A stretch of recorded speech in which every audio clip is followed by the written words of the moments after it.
Shalom, on the start of Salzburg, giving no praise to Yahweh, Bashem, Yahushua, Bashem, Kwakadash. Double honors to the Apostle of Great Most and honors to brothers doing the work of the Most High in truth and in sincerity. Yahweh's real name, of whom the world ignorantly calls God, Jehovah, or Yahweh. His real name is Yahweh. The son's true name is Yahweh Shai. And when we pray Yahweh, Bah Hashem, Yahweh Shai, Bah meaning in, Her meaning that, and Sham meaning names, Yahweh, the name of Yahweh Shai. We're here at GMS, we're of the understanding of what the MOTB really is, and that is that the RFID microchip. And if you're paying attention, if you're watching, you'd be able to see it too.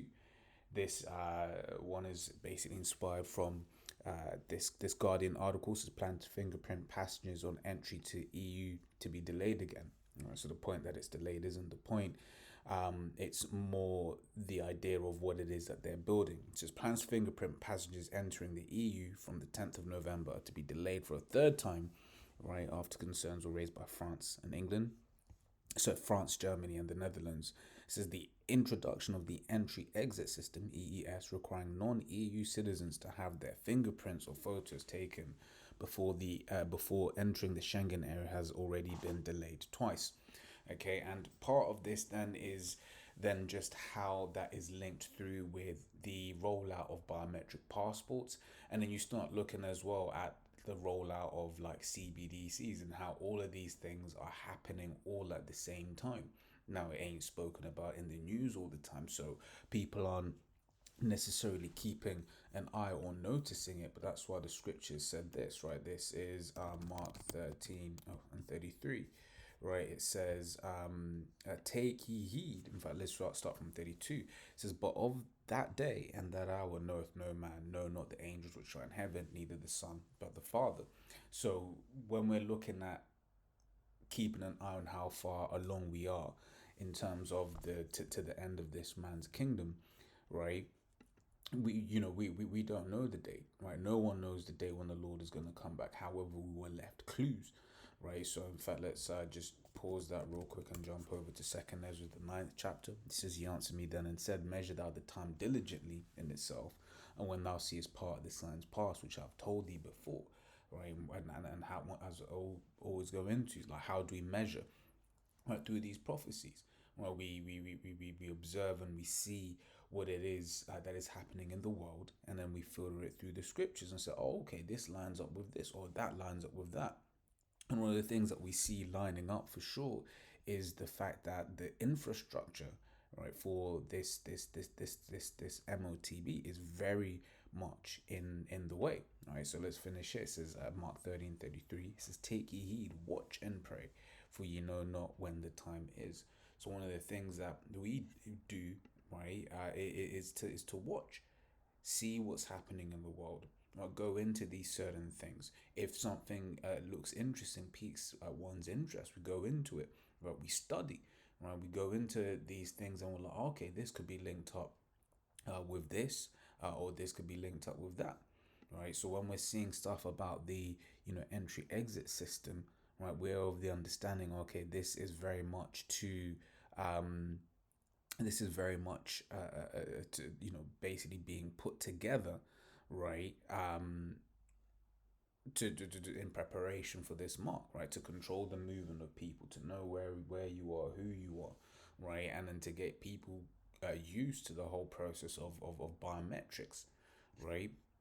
So even when you look at this, right, the biometric passport, now this was very surprising to me because of when I first came across it, right, because it's one of those ones where basically everywhere once again now has a biometric passport. I thought that was more mainly just like your more developed economies, right, but that's just not the case. It's pretty much everywhere.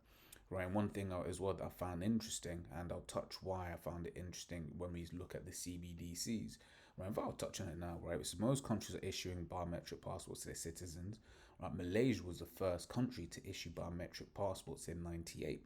Right, and reason why I found that interesting is when we jump onto the CBDC stuff, you basically see that these have, they start off in these kind of small countries, or these countries where it's just kind of, they're just over there, right? and then it eventually gets expanded out into your much larger entities. And it's one of the things that I've always just kind of thought personally as a man, right? That these elites, they test out these little things in different regions, and then they basically push them out to the rest of the world. You look at the CV, for example, and how different nations handled it differently, right? And the elites were able to then see, okay, cool. Basically, so in business, you do something called like an A/B test, especially in businesses that are like online, which is why certain times you go on Google or YouTube on a different computer, and it looks different to when you go on it on your computer, because there's an experiment happening, right? And basically you gather all of that data to be like, okay, cool, we did this over there, and this is the response that we got. So it's the fact that they keep starting with these small nations. Now Malaysia's, I believe, is quite an economically powerful nation. Believe they, as I'm getting, I'm thinking of Singapore, but even still, Malaysia's, it has stuff, right? And then you basically look into like all of the different technology, that is, that is in these devices, right? To gather and to help prevent control, right? Says opposition, right? Privacy proponents, right, in many countries question and protest the lack of information about what exactly the passport's chip will contain and whether they will affect civil liberties. Right, the main problem they point out is that data on the passports can be transferred with wireless RFID technology, which can become a major vulnerability. Right, when you're looking into this device that they're going to be putting into people, right? It's a similar technology, so then it makes you think, okay, how then are they going to help secure it? Right, but that's why it has, the other layer of your biometrics on top. So it's not just the device; you got your biometrics on top to kind of help link the two together, right? Now, this is very much, once again, right now, it's in your passport, it's in your bank card, it's in your this, it's in your that, but it's all going to be linked together, right? So then when you look at this graph, right, of all the different countries, that basically, basic countries with biometric passports, you basically see that it's effectively the entire world, right? You got this slither here, that's India, but then when you look at it, it's like, when will India have a biometric passport? You say in the year 2024, right? The government has started the rollout of biometric e-passports. Okay, so then that's effectively the entire world at that point. You got these little pockets here, right, in Africa and so and the like, right?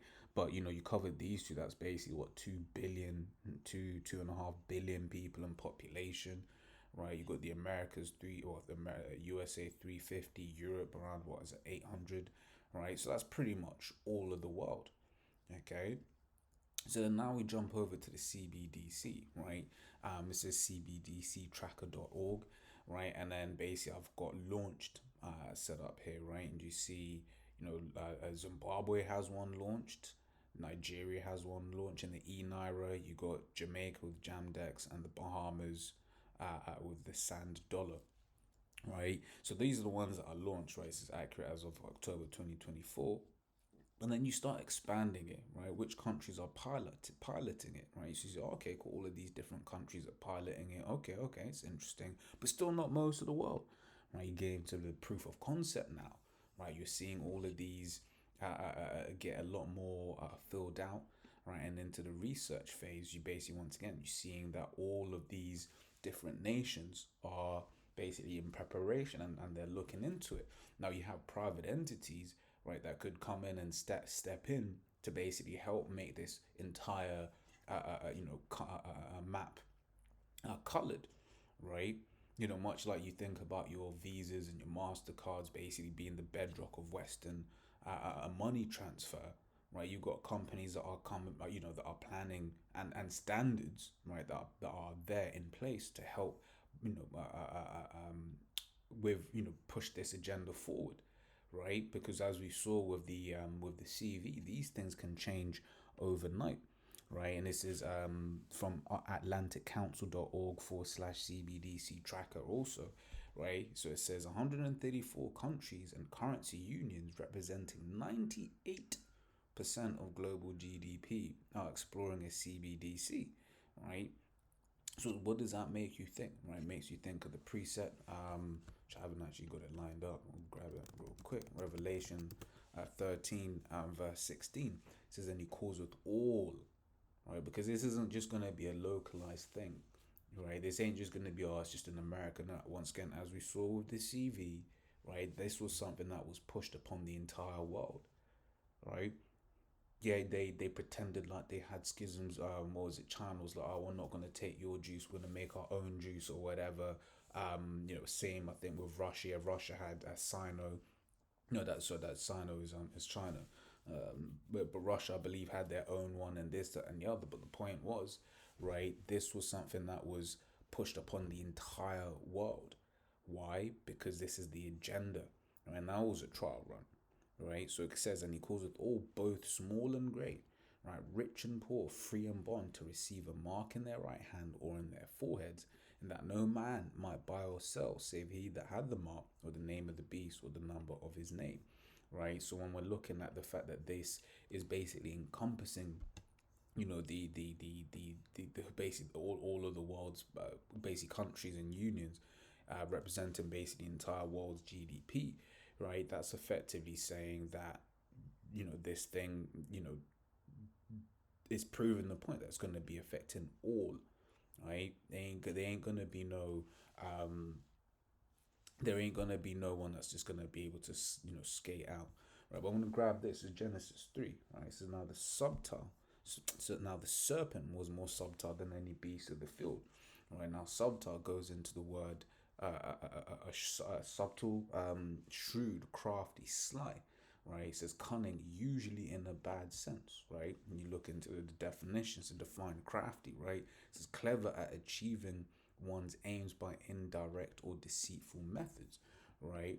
Let me just load this one up for later, right? And that's it. Okay, E will come in with the, and we can grab that as well.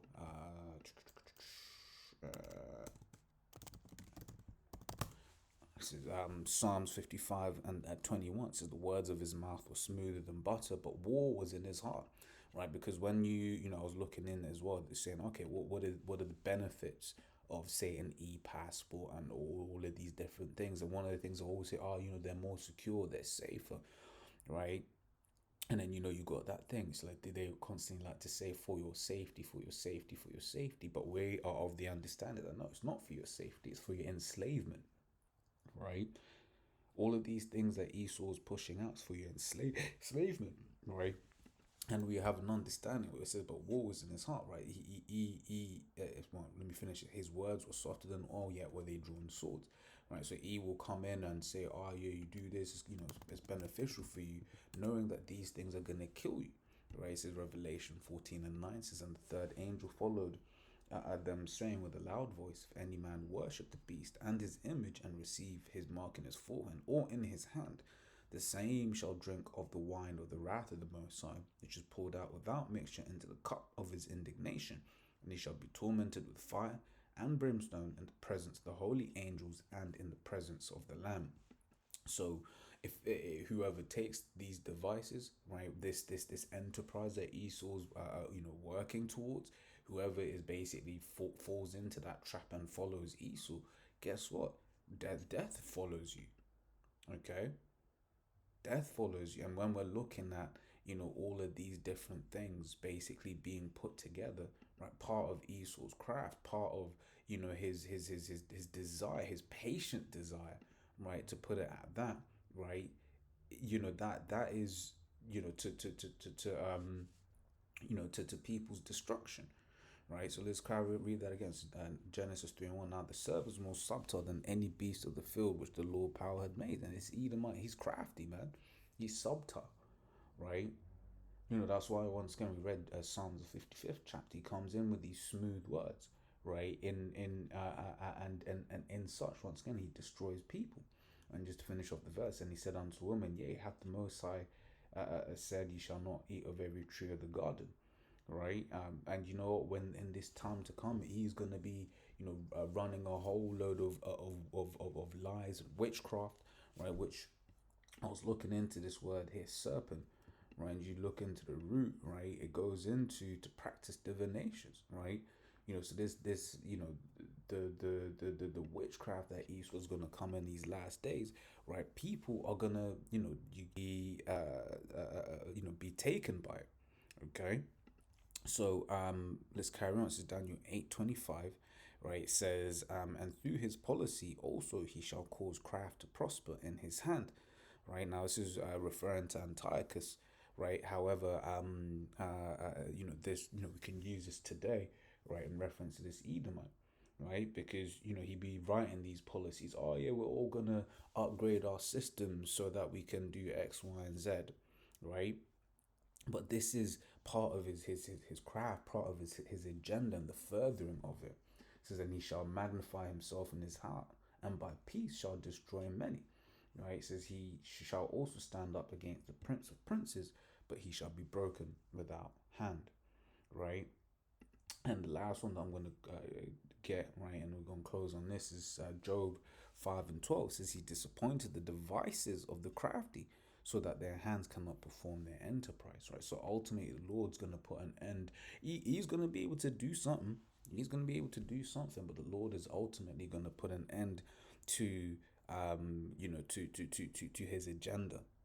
Okay, right? So, once again, we be seeing the infrastructure being put together, right? And for us, we welcome these things because we understand that we cannot get out of this man's kingdom, right, until all of these things become to pass. So as always, Lord's will that was edifying. Until next time, we say Shalom.